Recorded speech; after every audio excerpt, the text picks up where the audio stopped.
একটি আলাদাই তাপমাত্রা দেখতে পাচ্ছি। স্টেজের ওই সুদূর প্রান্ত থেকে ফজিরা আসছে।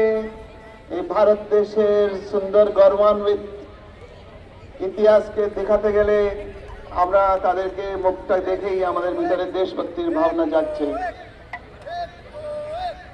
Beautiful circles,